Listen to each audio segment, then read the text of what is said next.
All right, going live. Perfect. We are officially live, so I'm going to do the live now tweet so I don't forget this time. Boosh. Live now discussing open source in the PHP community. Join us. Smiley face. That's what I totally just put there. All right.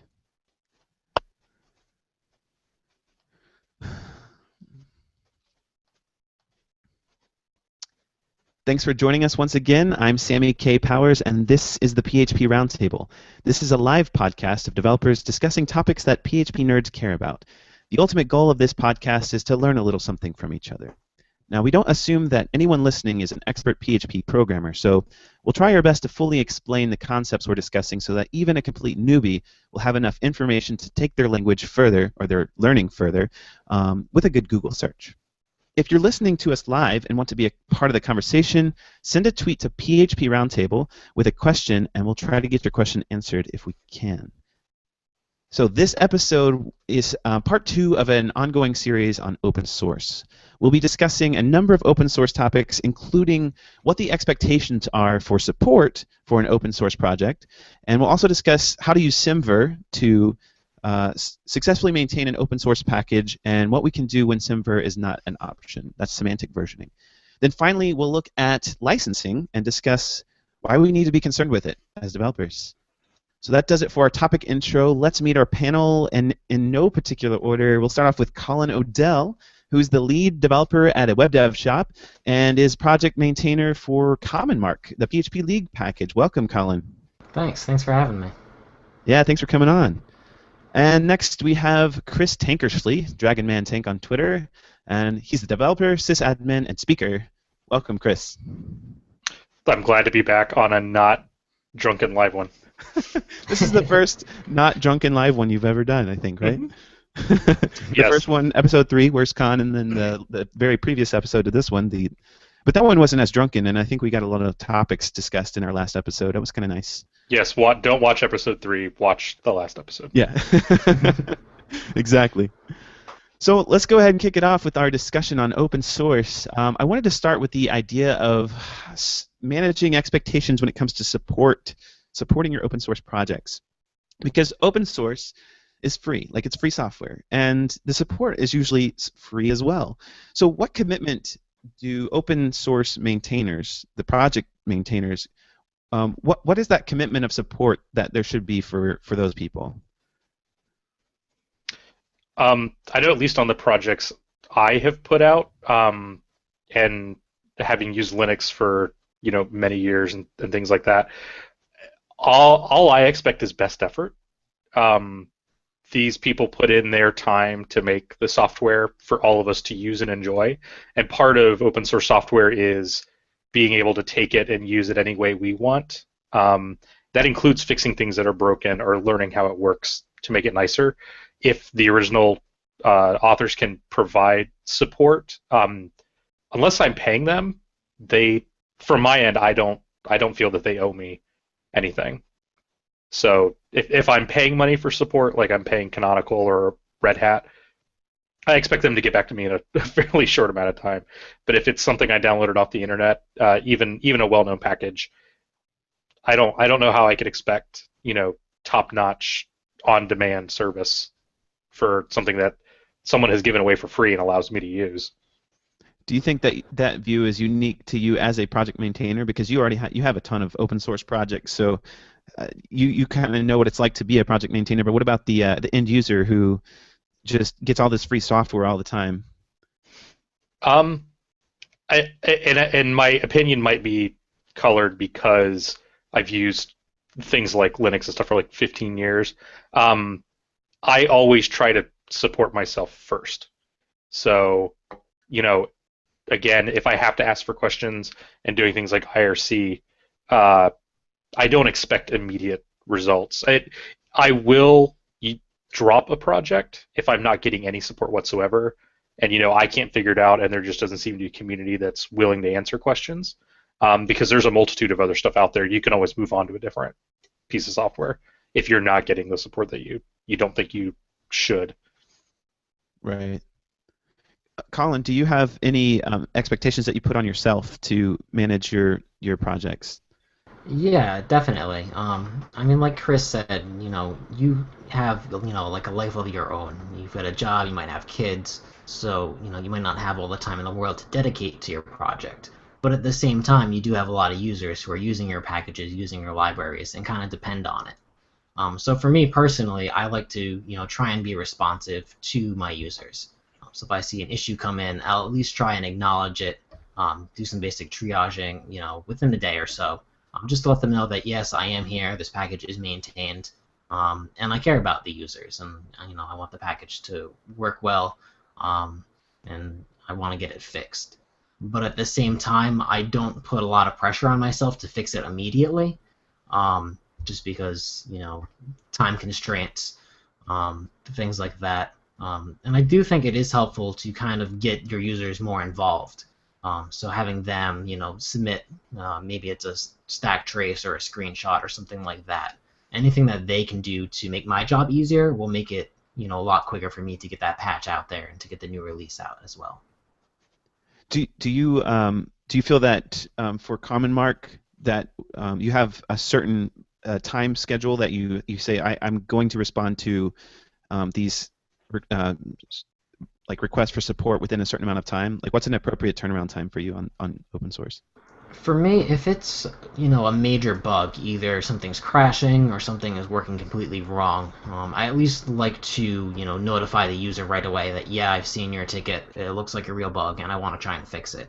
And then trying to get a patch out within the next 24 or 48 hours.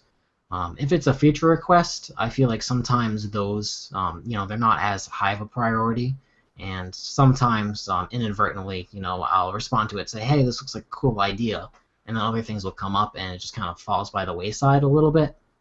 Um, it's not something that I mean to do, um, but just there's a lot of other stuff going on. So hopefully that's something I'll come back to later. We can talk about the feature, talk about what kind of impact it'll have, and then hopefully get that in within a reasonable amount of time. True. On this idea of supporting open source stuff, Josh Lockhart, code guy on Twitter, says he agreed 100% regarding open source support obligation.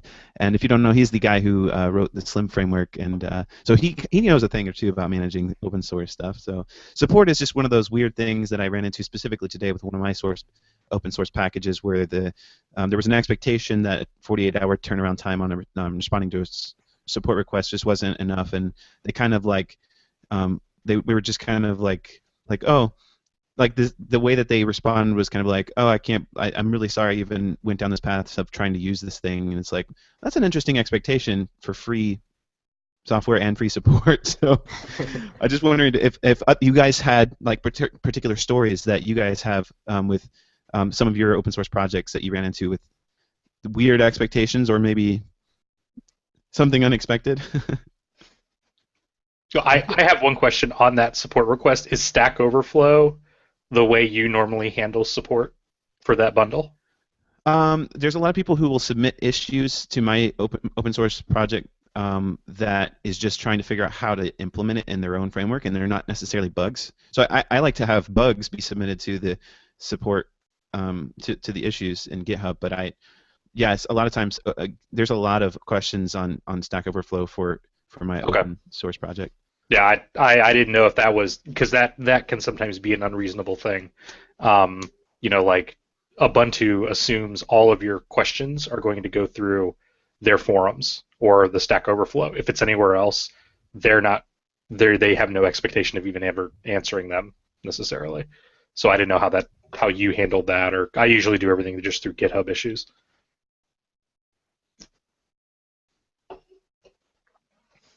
Through that, do you have any specific stories of weird support things, or is it all smooth sailing all the time? It's been pretty smooth for me. Yeah. Mm-hmm. Although then again, I don't have that many packages out there, so that could be a factor. Because you do CommonMark, and that's actually the PHP Roundtable is actually running on CommonMark because all the content's written in Markdown, and CommonMark Nice. is parsing it to HTML. So thank you very much for that. Yeah, no On your problem. package. Glad to hear you guys are using it. For sure. All right, so I just want to move this subject over to SemVer. So semantic versioning. Can one of you guys just describe what is SemVer and why are we talking about it when it comes to open source semantic versioning?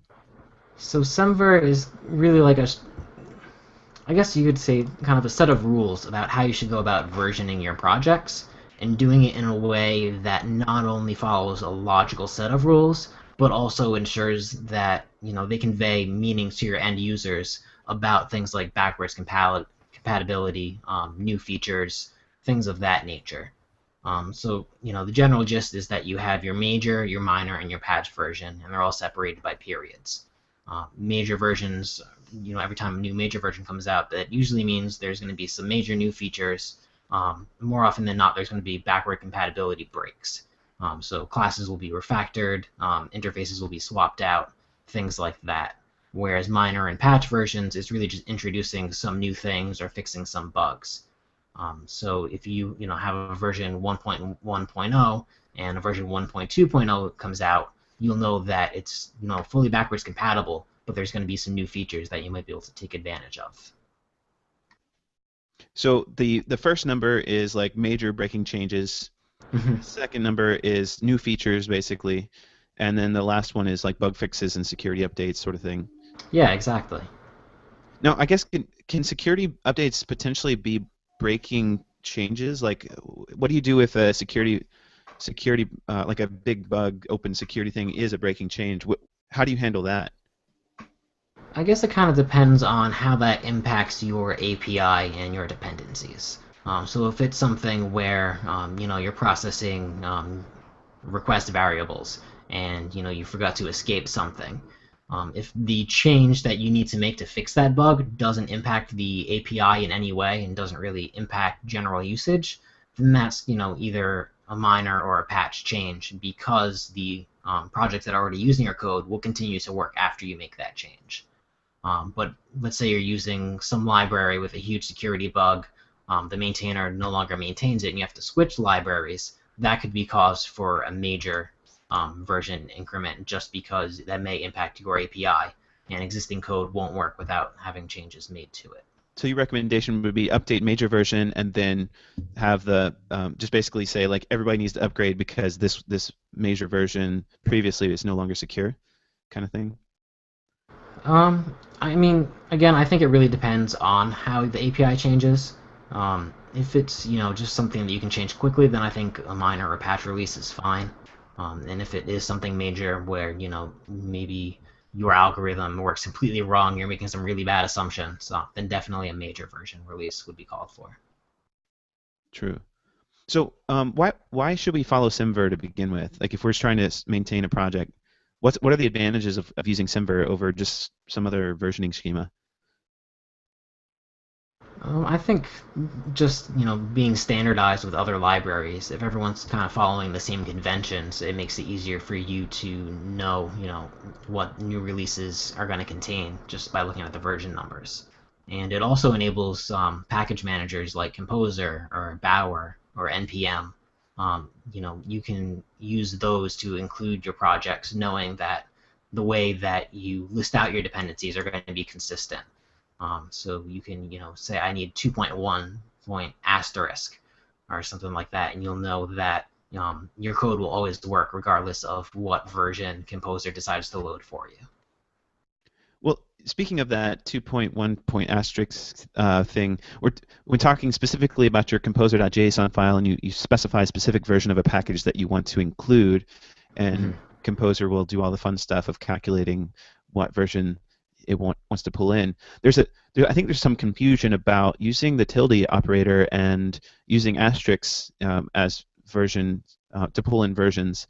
And I just found out this past weekend at Midwest PHP that Bo Simonson was the guy who wrote the tilde operator stuff for Composer to pull in versions.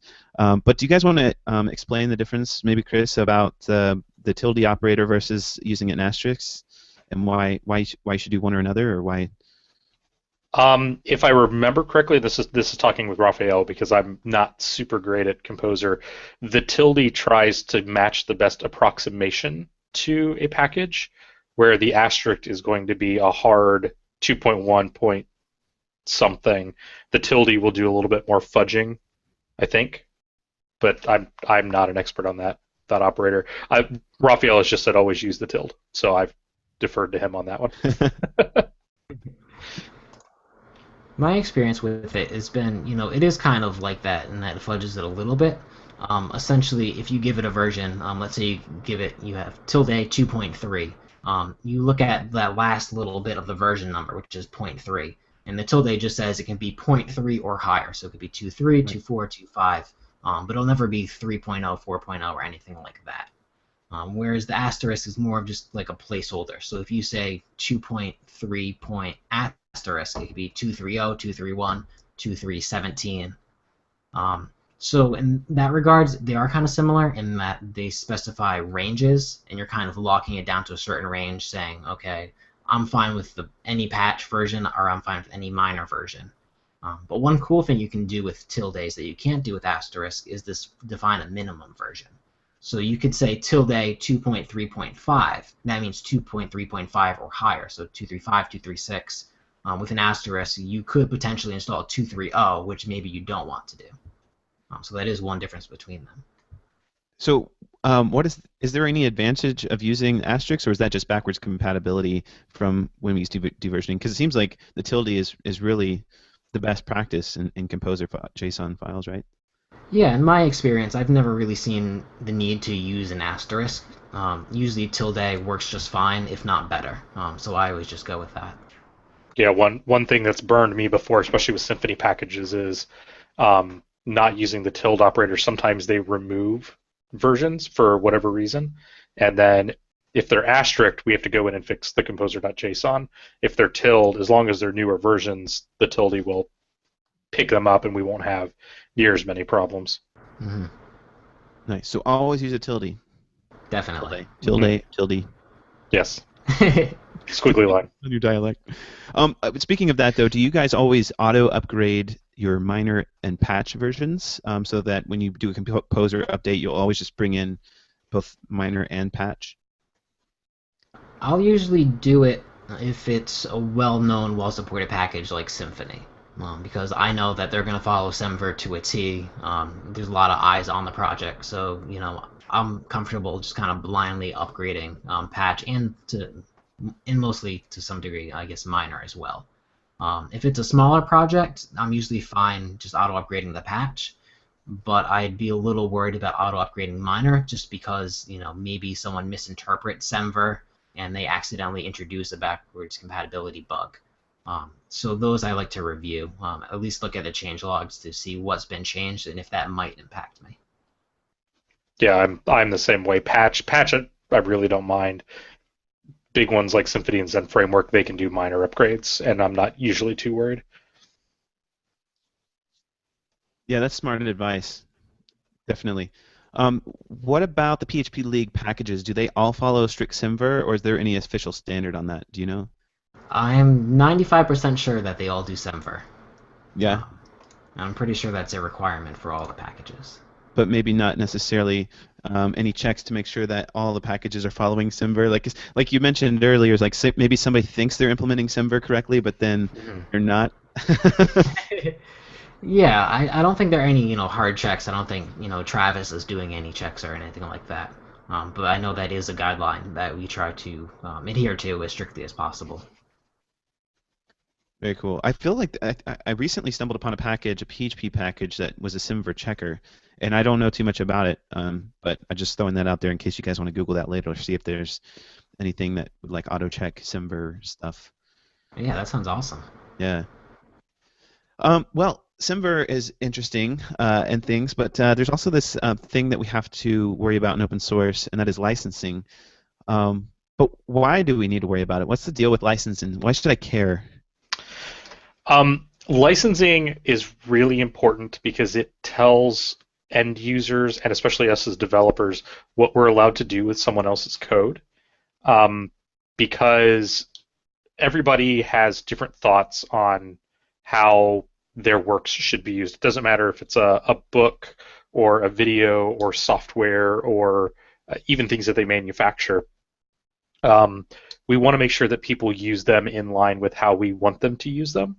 So licensing gives us that concrete definition of if you're going to use this software, here's how you're allowed to use it.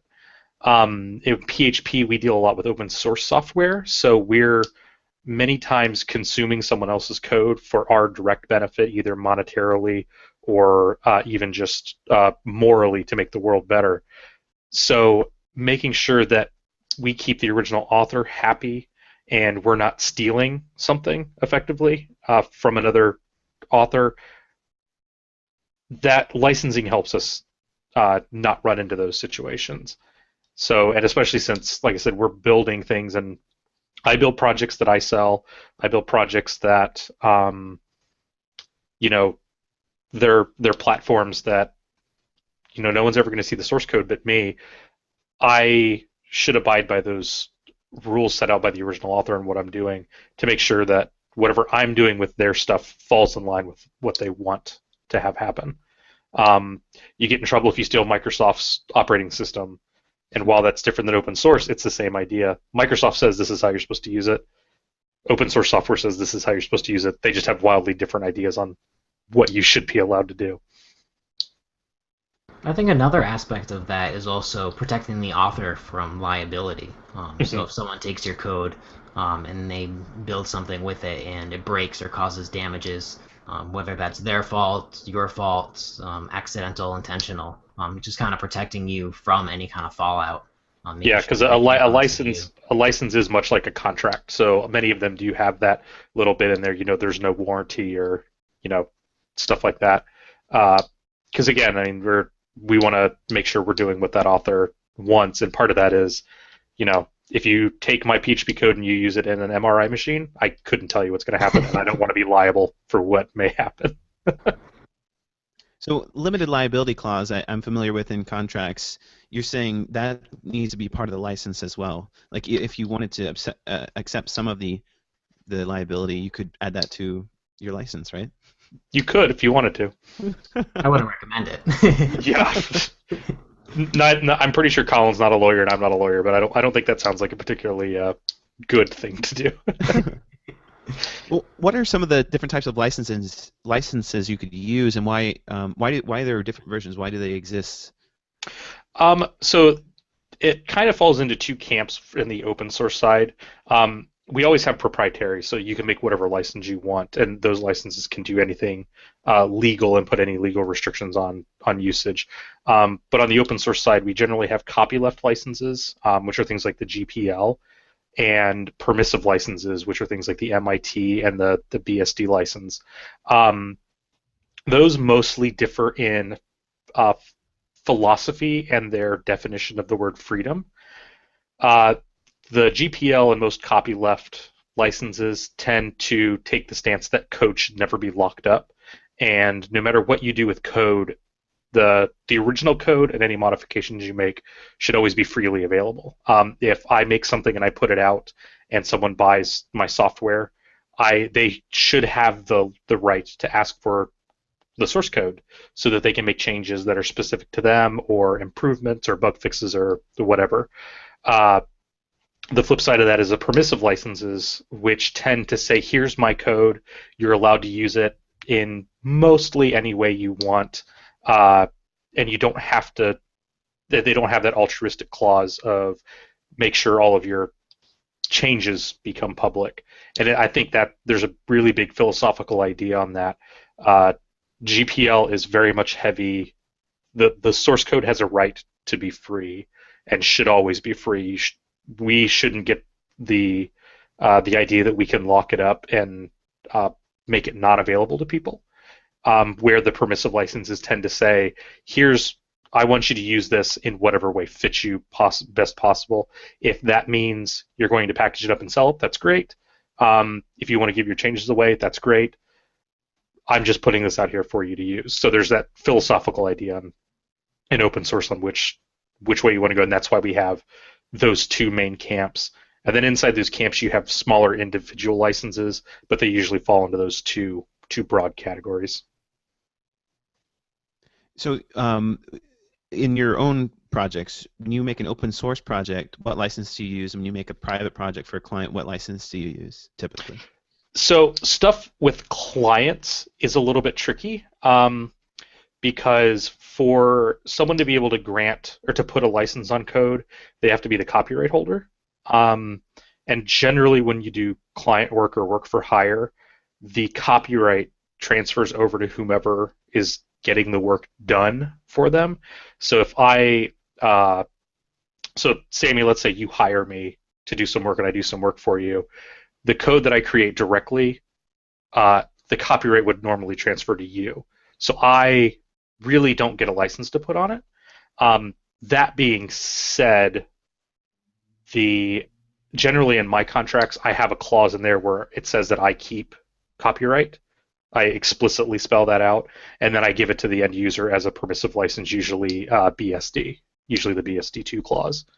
That way, and I do that from a software developer standpoint, because I will work on a lot of different things that are similar between clients, and I don't want one client to come back and say, well, you stole that from me to work on another client. But generally, work for hire, you don't get to set the license. The client does. And generally, those will probably be some sort of proprietary or whatever. Things like that doesn't change the license of what you consume. So if I download things from Packagist, those keep their original licenses. So those should be given, let the client know here's the open source software we use. And if you use GPL software, generally that software you create using it also has to be GPL'd. So sometimes, even though it transfers to you, if I use GPL software, the new code I create has to be GPL by virtue of that. So it gets tricky. So like reading the MIT license, for example, and I think most major frameworks are licensed under MIT just because it seems very open, and it seems like I'm able to just do whatever I want with it. But you did mention something about that original copyright still exists even on an MIT license. So how specifically does that work when you mentioned sort of like how it gets kind of weird when you pull it into a client project and there's like subtleties in the actual copyright holder for that? What happens to all those MIT pieces of software you use? Those are still originally assigned to the copyright holder, right? Yeah, so let's say we're using Zen Framework 2.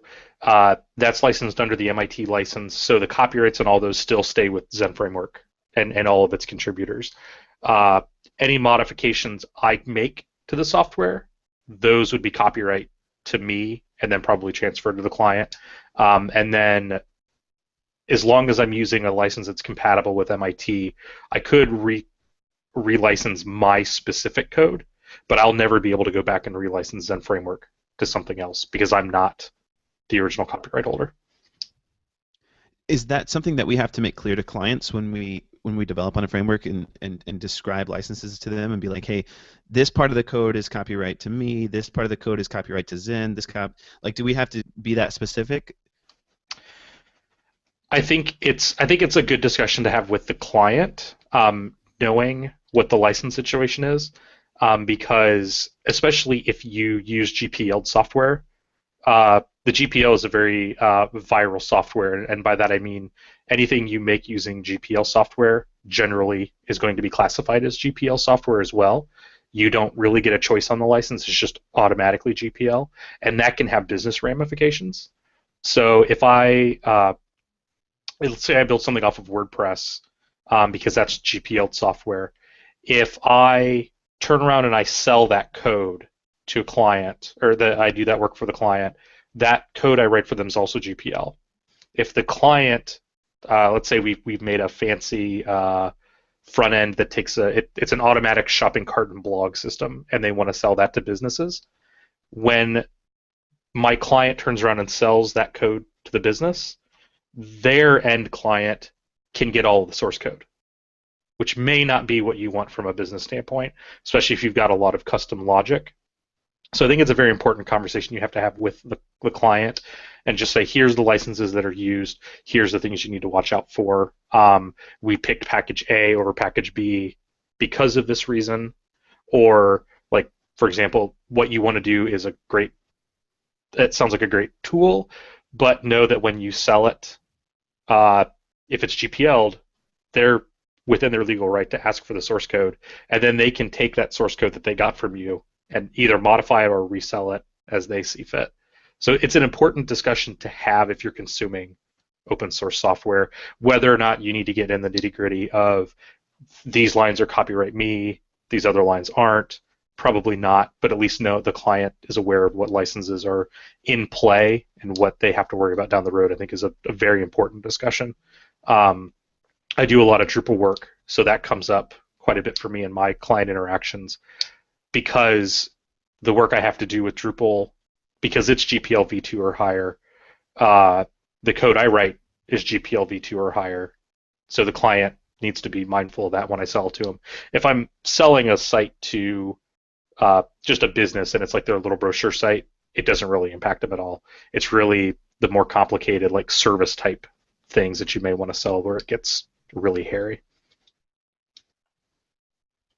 I was looking up on Composer on the documentation because I know there's a command you can run from Composer that will list all the licenses in a nice format for you of that you're requiring. So maybe you could just copy paste, send it to the client, and be like, FYI, this is licenses. If you have any problem with it. Yeah, and really, because they can get the licenses via the vendor directory, that satisfies the license clause of the license must be supplied or whatever, because you'll download the license the same time you download the Composer stuff along with it. And a lot of the licenses, so a lot of them boil down to, like this license notice plus the copyright must be kept and stuff like that for the permissive licenses. GPL is a little bit more verbose in what it needs, but if I had started an open source project, this isn't in the show notes, but so it's kind of like just a random thought I had. If I have a big open source project that started on one license that maybe was not so great, and I've had a lot of contributors since then, and then suddenly I'm like, I want to open this up to MIT. I can't just like change the license on that, right? Like I need what would be involved in actually migrating a project to a different license? For the most part, it requires getting everybody on board. The Joomla web framework project, which is not the entire CMS, but like a little core library section of it, went through this last year. They were switching from, I believe it was GPL to LGPL, which is a much more permissive license. It's not a copyleft license. To do that, they had to get every single contributor on board to basically sign off on that. So it can, depending on how large your project is, it can be a very large undertaking. Because, like I said, only the copyright holder can change the license. If you've got a project with 500 copyright holders, you've got to get 500 signatures to sign off on that. In the past, what a lot of projects have done is a CLA, which is a copyright license agreement, where you do the work. Zen Framework 1 used to be this way. Whenever you submitted code to Zen Framework 1, you agreed to transfer copyright to Zen. That way there wasn't this question of, like, who do we have to get on board to do it? A lot of projects nowadays don't do that, because usually you're going to go from a copyleft to a more permissive license. Usually you don't go the other way, in my experience. But you have to get all the copyright holders on board and allow that. And if one person blocks it, they can't. You can't switch that code over without their consent. Yeah, I do remember hearing about the Joomla stuff because they were having a trouble. They had most support, I believe, and then it came down to just like a few little libraries where they couldn't get in contact with the original authors who still had the new copyright. So they were left with this conundrum. Is like, okay, do we just rewrite this code and be a douche and like remove their contribution basically, Yep. or like what do you do exactly? So I don't know how they ended up resolving it. Do you know? That was a very vocal situation. As far as I know, they ended up doing it. They got everybody on board. Most of the yelling was from people who had not contributed any code. So that was a unique position where actually most of the authors were cool with it. Like you said, they just couldn't get in touch with everybody. All of the people against it had not really contributed code. So they technically had no say in it in any way, shape, or form. But that was their community, and their community was very upset about the license change. Interesting. So it could be drama. Inviting the drama llama to license. Because like I said, a lot of it comes down to philosophical ideas, and people get very passionate about what they think is morally correct. So Indeed they do. we're all in the same boat, I think, when it comes to that to some extent, right? Yes. Hmm. So I actually want to bring up a specific license, and just fair warning: if you're listening in your car and you have a kid, there's mild swearing associated with this license, but not too bad. So this one is actually brought to you by none other than Phil Sturgeon, who we all know and love as being a bit of a potty mouth sometimes. But he has his license called "Don't Be a Dick," and it's actually very short. There's only 3 clauses to it, and so I'm going to read them real quick. So the first clause is, "Do whatever you like with the original work, just don't be a dick." The second uh, rule is that if you become rich through modifications, related works/services, or supporting the original work, share the love. Only a dick would make loads off of this work and not buy the original work's creators a pint. So, all right. So the third one is code is provided with no warranty. Using somebody else's code and bitching when it goes wrong makes you a donkey dick. Fix the problem yourself. A non-dick would submit the fix back. So, Chris, what are your thoughts on this particular license? Um, so it's I'm friends with Phil, and I've argued with Phil over this before. It's a crappy license. Um, it's not open source at all. It would never be accepted by the open source initiative as an open source license because it is overly broad and not specific enough. Uh, and again, apologies for any mild swearing. My definition of being a dick is different than Phil's, probably. The problem is, how do you enforce not being a dick? Um, and again, an action I take may be seen as dickish by the original author, but not by another author. So it is not a very good license. There's Douglas Crockford has a "Don't Be Evil" license, which is the same vein with much less swearing. It's the same thing. I love Douglas Crockford. It's not a very good license. It's really hard to define what evil is. So it's funny to say "Don't be evil," but you can't really enforce that type of license. The open source initiative has a list of good open source licenses.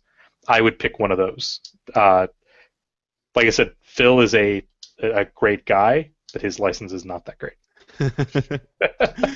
Yeah, it's a yes, it sounds lovely. Actually, on sort of tying it into something else, we talked about switching a license. If I was like my dance partner was, Phil was here for WorstCon, and he met my dance partner, and my dance partner really, she's like, I love Phil, he's so cool, he just likes to hang out. And when he was talking about the "Don't Be a Dick" license, and my dance partner Heather was just like, that just makes total sense. She's not a programmer. She's like, I like that. Don't be a dick. So say someone like my dance partner gets into programming and she starts implementing "Don't Be a Dick" license on all of her open source projects. What are the implications.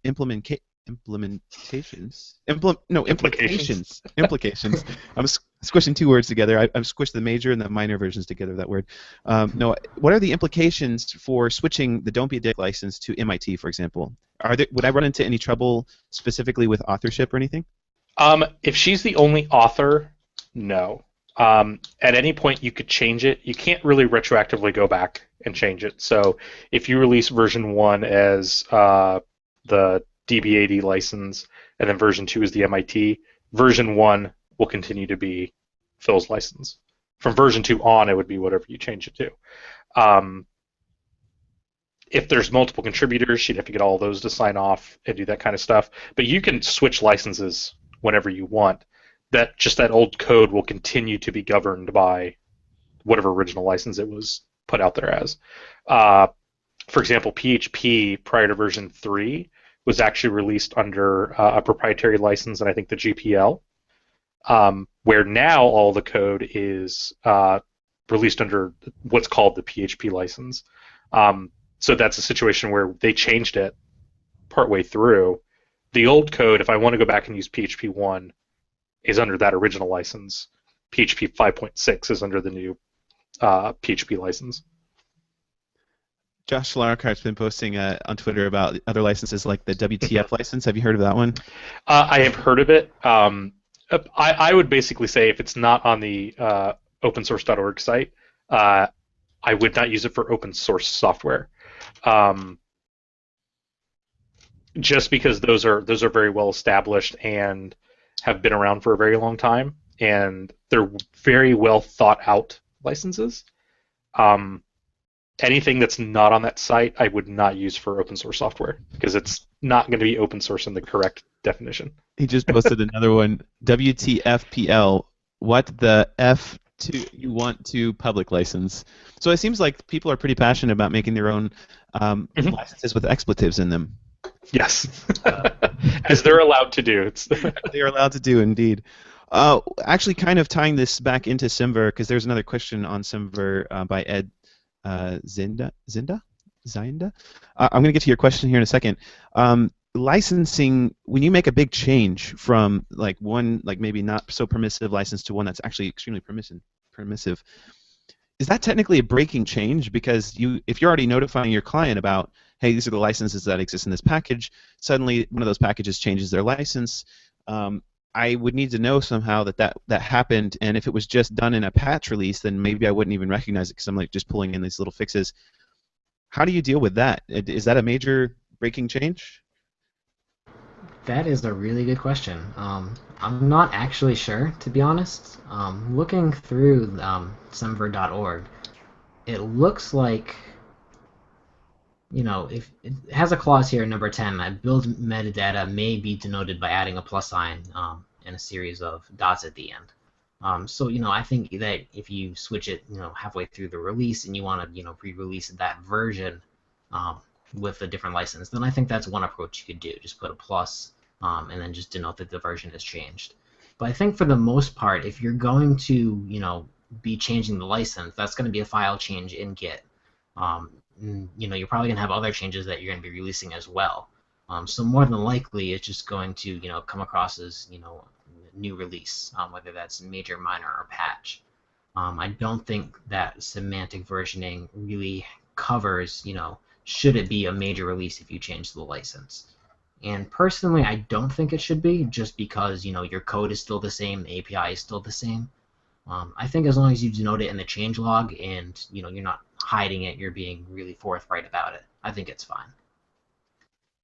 Yeah, I think the only complication you run into with Composer, especially because we have the nice tilde operator, if the newer version has a more restrictive license, let's say they went from MIT to GPL, that can have ramifications that Composer's not going to pick up. So I'd say if you're going to a more restrictive license, that you probably want to be major just because of the way Composer works. Conceptually, though, I think, yeah, as long as it's a new release in some way, you're good. That makes But sense. I think that sounds like more of a Composer problem than like a SemVer problem. Right. So Ed Zaidna's question on Twitter was, what constitutes a change to the software? Is using a Composer package in a larger app considered a modification? And I'm assuming he's talking about how if you were running an open source package that depended on another open source package, if I bring in another open source package or add a dependency, where does that fall into major, minor, patch? That is a great question. I'd want to say, if you're introducing a new dependency, then I'd say maybe major or minor, just because you are adding something. So, patch doesn't really apply there. I'd probably lean more towards major, just because that is a major change that you are making, just, in everyday sense of the word major. You're also probably adding a new feature somewhere, or you're refactoring something, or you're making something work completely different. And your changes might conflict with an existing user's composer.json. So, for example, they might be requiring Symfony Console 2.3. For some reason, you're requiring 2.6. So if they try and upgrade to that new version, it's not going to work. I think if you just if you're upgrading to a newer version of an existing module, I think that library's composer.json is going to denote what versions it works with already. So if you say, I'm compatible with tilde 2.3, If Symfony comes out with 2.7, then you don't really need to change anything in your software because you're already saying I'm compatible with this, and so that shouldn't impact any end users at all. I think that's a good point. Of pulling in dependencies could be big enough to bump it up to major version, and I think it's sort of kind of nice to play on the safe side with SemVer, just to really make sure that people can upgrade freely without breaking their stuff.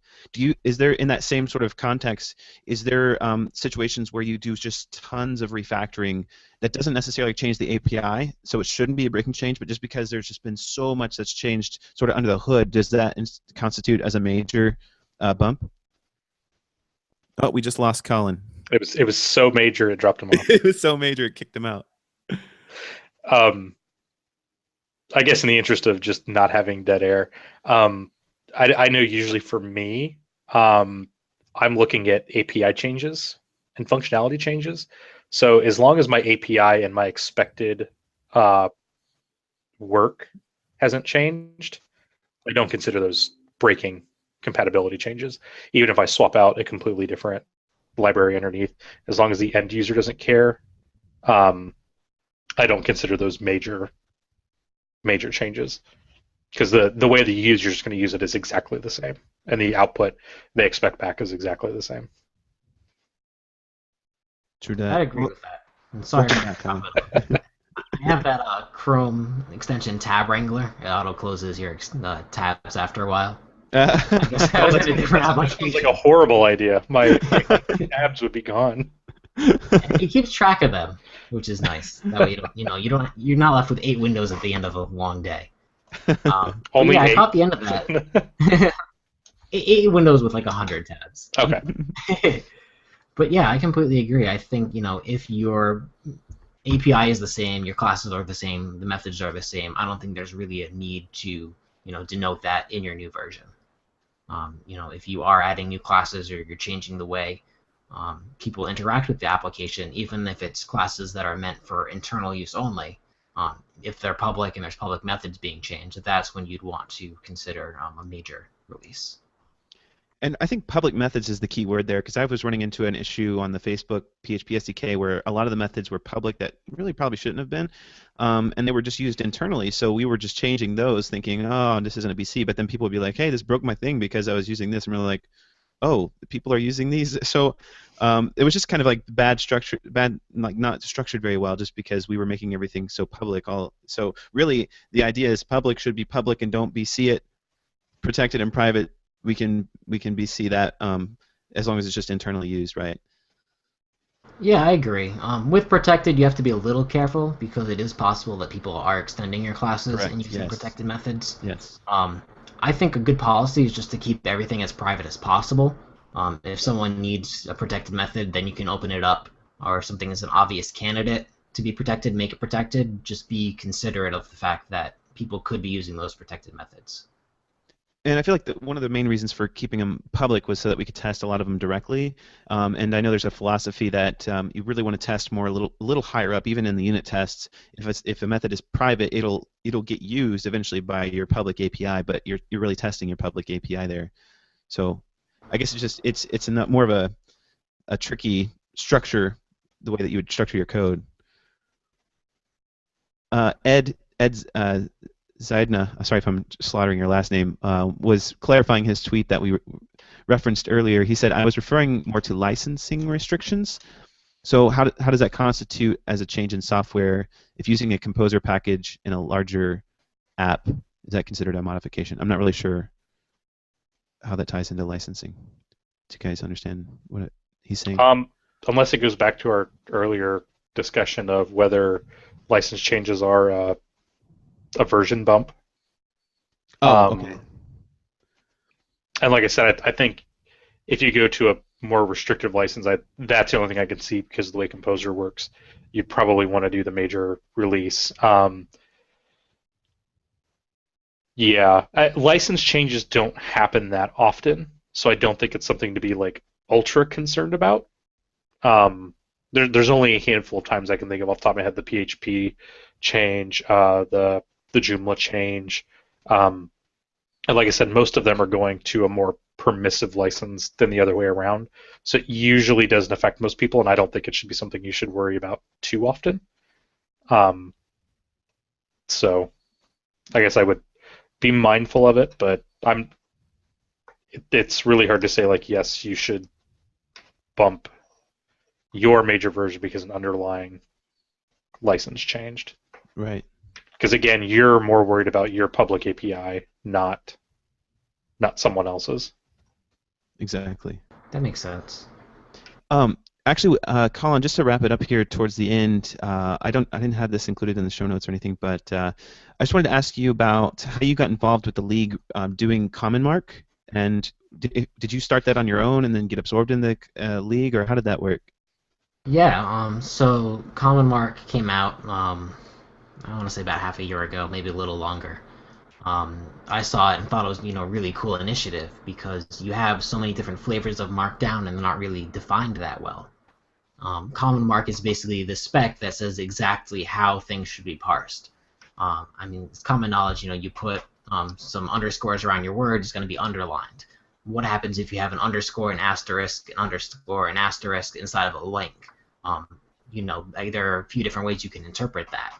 So CommonMark basically goes about, specifying exactly how you should interpret that. And along with the specification, they also released reference parsers in C and JavaScript. So basically what I did is I took the JavaScript version and pretty much just created a fork of that in PHP. Initially, I just went line by line and kind of copied that, keeping the same license, which was the BSD license, and just kind of releasing a quick and dirty version of that, just to get it out there, just to increase exposure in PHP, because I thought that was really important. And then I tried to keep up with that for a couple months, and then I was contacted by Phil Sturgeon, who was also a huge fan of the CommonMark initiative, and wanted to help me get that package to the next level.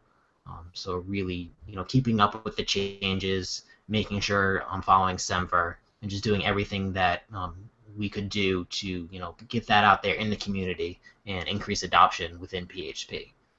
So that eventually led to the project switching over from my personal namespace into the League's namespace. Got on the League website, and it's really been extremely helpful.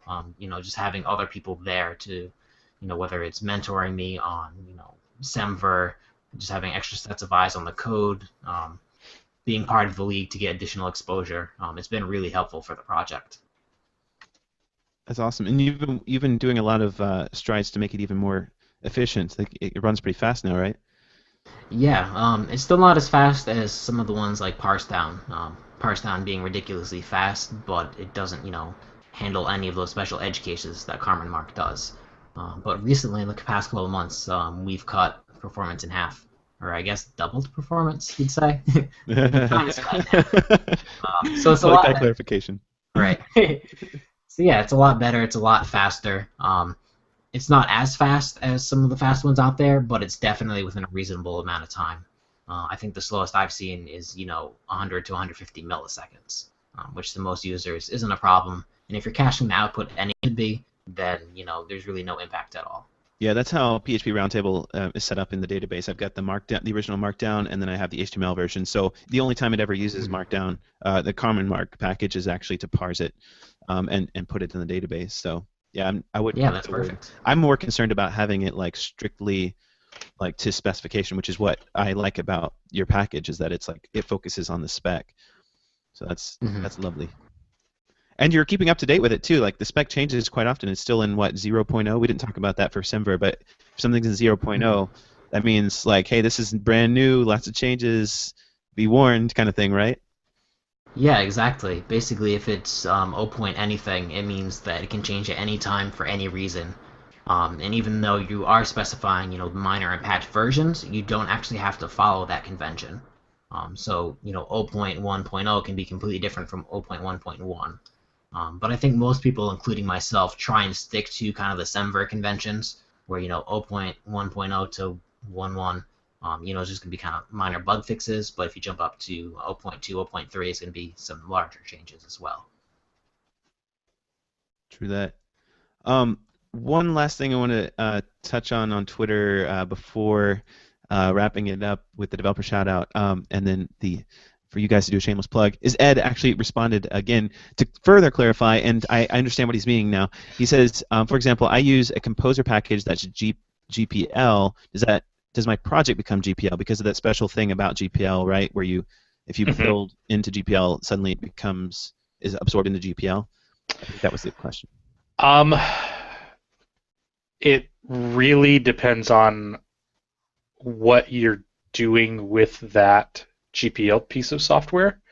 If you're building off of it, there's probably a very good chance your code has to be GPL'd as well.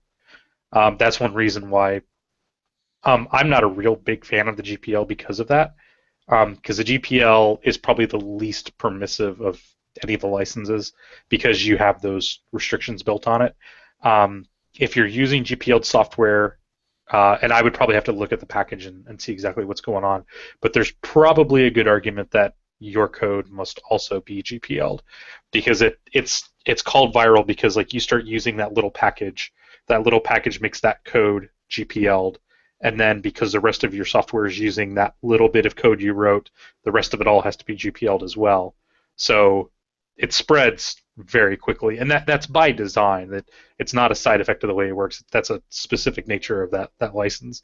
So I would say there's probably a good chance, yeah, if you're using a GPL package, your code probably also should be GPL. That's scary. It sounds like a good lawyer could argue that at least if you just willy-nilly decided to go MIT and then that became an issue in court, it probably. Yeah, so there was an issue 4 or 5 years ago with the OpenBSD project.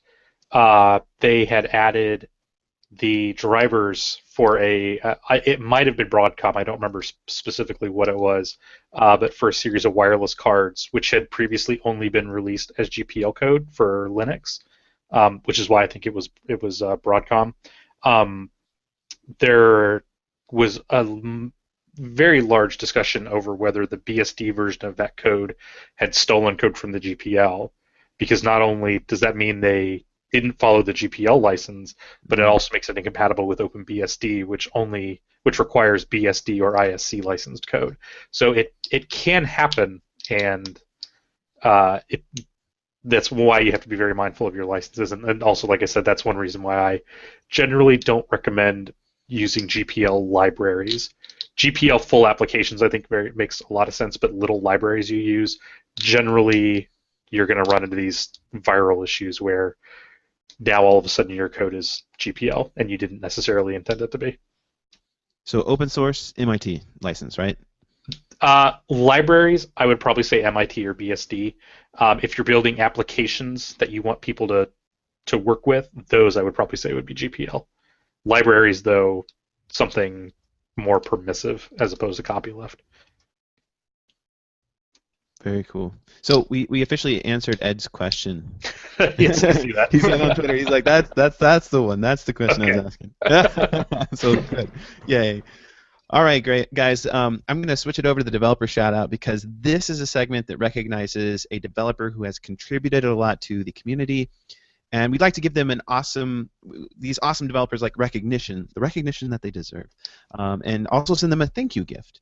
So we have an official sponsor for this developer shout-out for the first time, other than Sammy K Media, my own little thing that I've been sponsoring. So Laracasts.com has been super gracious in providing a $50 Amazon gift card to recognize the developer for this episode. So Laracast, if you don't know, is like Netflix for developers. And if you're listening to PHP Roundtable because you're trying to learn more about PHP, then you'll love Laracasts. The guy who runs it, Jeffrey Way, has a ton of screencasts showing you step-by-step how to do some really cool things with PHP. So definitely check it out, Laracast.com. I'm a subscriber, and I've learned tons from Jeffrey, so you definitely need to check that out. So the developer for this episode is nominated by the panel before the show, like as in every dev shout-out. And so for this episode, I asked Colin and Chris to nominate somebody who has helped developers get more involved in open source. And they, without very much hesitation, said Ryan Weaver. And Colin, I think you were going to explain why you guys picked Ryan, right? Yeah, so for anyone who doesn't know, Ryan has been heavily involved in Symfony documentation, especially. So, if you go to Symfony website and you read the getting started tutorials, or if you're reading kind of the in-depth cookbook articles, there's a good chance that he either wrote those or had something to do with those. He also runs KNP Labs, which publishes a lot of really cool packages for Symfony, um, things like KNP Menu Builder, which is really nice. And he also runs KNP University, which similarly to Laracast has educational videos for people who are getting into things like Symfony. And I know personally, I watched his videos to learn about Symfony when I was starting out. I read his documentation, and I recently passed my Symfony certification, and there's really no way I could have done that without his documentation. And I think documentation is one of those things that not a lot of people really pay attention to. I think if it's great, you know it's great, and it's just kind of there. But I don't know that the people who write it get a lot of attribution. So for those Absolutely. reasons, I definitely want to give him a shout out. Definitely, yeah. Documentation is so important. And actually, I met Ryan in Sunshine PHP a couple months ago, or like last month or whatever. And super nice guy. And he actually inspired me to with documentation too. Like I've already been, I feel pretty passionate about documentation, but he kind of helped illustrate some more things that I could do better to document with, focusing on this thing called the 5-minute developer experience and stuff like that. So maybe we could even have an episode talking about documentation. That's actually not a bad idea. So we might even have to bring him on this panel too. But Ryan, I'm going to contact you about getting a $50 Amazon gift card to you as a token of appreciation for your awesome work. And this is just a little thank you on behalf of me, Laracasts.com, and the panel guests for this episode.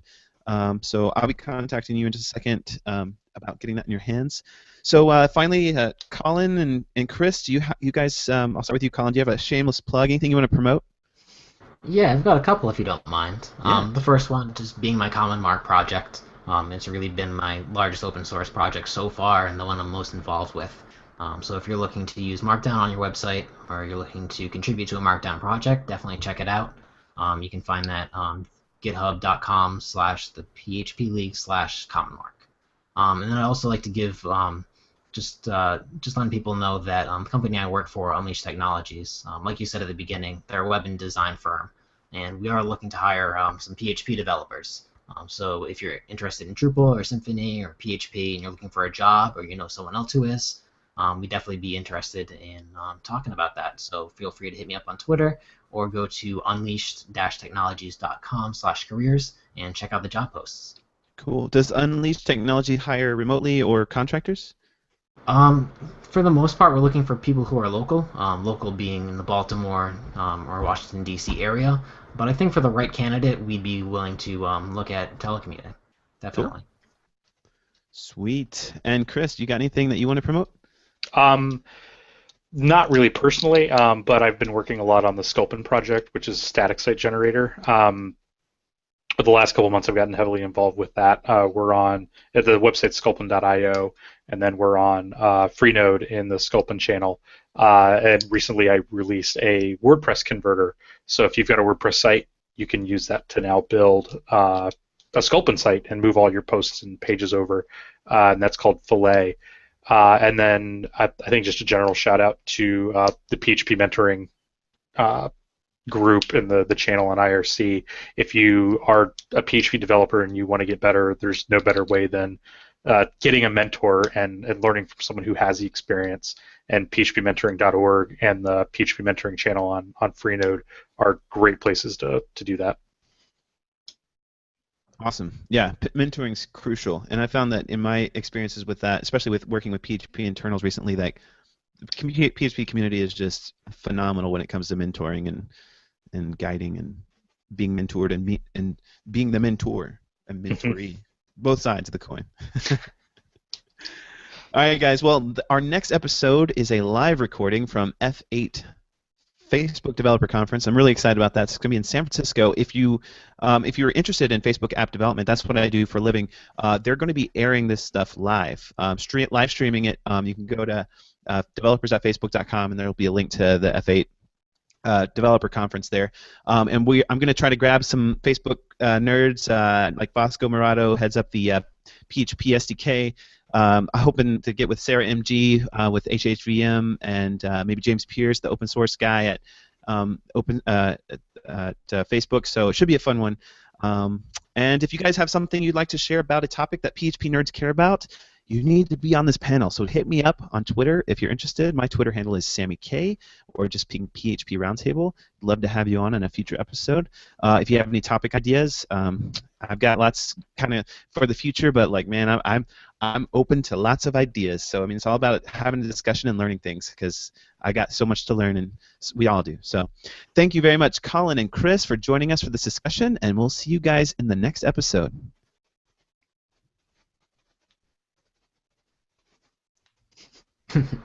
You didn't hear that if you were listening in the car, but that was the peace sign.